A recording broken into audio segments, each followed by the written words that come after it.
क्या कुछ कहेंगे? मृदुला सिन्हा मुजफ्फरपुर की बेटी थी। मुजफ्फरपुर का कार्य क्षेत्र था और कांटी मैके था और औराई में उनका ससुराल था। इसी परिसर में उन्होंने एक मनोविज्ञान से एमए किया और एमए करने के बाद वो नया टोला में सरस्वती शिशु मंदिर की स्थापना करके 8 साल तक उस विद्यालय की प्रधानाध्यापिका रही।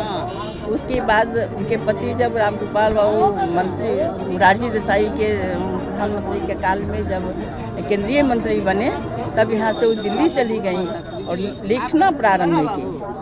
जाने के बाद तो कोई काम चाहिए तो लिखना प्रारंभ किया और लिखते लिखते वो विश्व प्रसिद्ध लेखिका बन गई। उनके लेखनी में बिहार की मिट्टी की सुगंध पूरे विश्व स्तर पर फैला। वो खासकर उनकी लेखनी में बिहार की संस्कृति, बिहार का लोकगीत, बिहार का लोकमन, बिहार की सभी सभ्यता संस्कृति पर उन्होंने लिखा। एक दिए की दीपावली, जो मेहंदी के रंग, संघर्ष की कहानी, इस तरह 80 से अधिक किताबें लिखी, उपन्यास लिखी, फिल्म पर किताब लिखी कि और वो फिल्म चला। तो इस तरह से लेखनी के माध्यम से तो उन्होंने अपने विश्व स्तर पर अपनी पहचान बनाई। साथ ही वो भारत की पूरे देश की भारतीय जनता पार्टी की प्रथम महिला अध्यक्ष बनी, राष्ट्रीय अध्यक्ष बनी। भाजपा भारतीय जनता पार्टी की राष्ट्रीय उपाध्यक्ष बनी पार्टी की, और उसके बाद समाज कल्याण बोर्ड की अध्यक्ष बनी और गोवा के गवर्नर बनी। वो इस यहाँ की बेटी सकारात्मक संघर्ष करते हुए और गोवा के नरेंद्र मोदी जी जो सचिव प्रधानमंत्री हैं उन्होंने पहला भारत स्वच्छ अभियान का पहला ब्रांड एम्बेसडर बनाया। और ब्रांड एम्बेसडर बनने के बाद जब पहली बार यहाँ आई तो यहाँ पर वो डॉक्टर शांता सिन्हा बैठी हुई हैं। वही कहीं कि तारन तुम लोग तो मृदुला जी तो ब्रांड एम्बेसडर बनी है और तुम लोगों को नवरत्न बनाई है। यहाँ नवरत्न बनाई स्वच्छता अभियान की, जिसमें मैं थी, सुरेश शर्मा जी थे, योगिंदर सिंह गंभीर थे, सिकबातुल्ला हमीदी थे, दीपक पोद्दार थे, डॉक्टर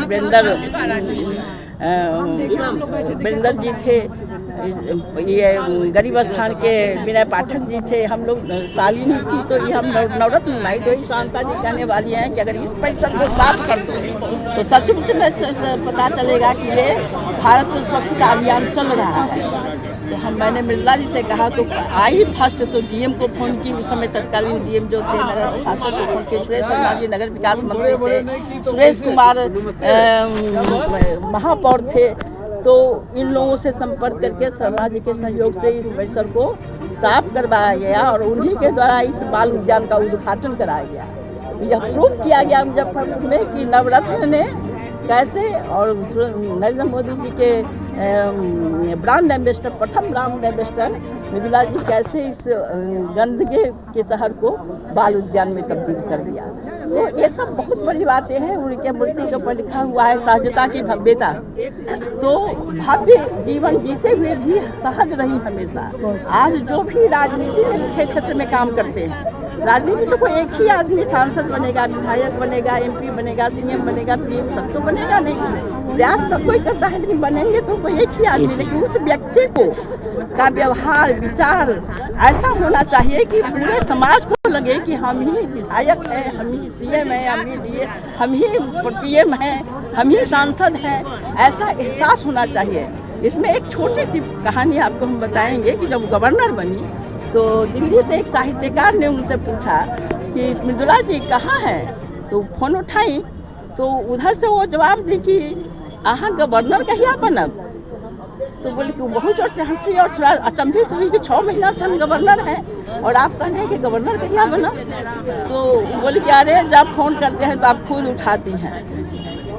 तो इस संस्कृति को नेताओं को सीखना चाहिए कि समाज कोई संकट में है तो हम कैसे उसका समाधान तुरंत करें। क्या परिचय देंगी? मैं डॉक्टर तारन राय, पूर्व राष्ट्रीय सचिव भाजपा महिला मोर्चा।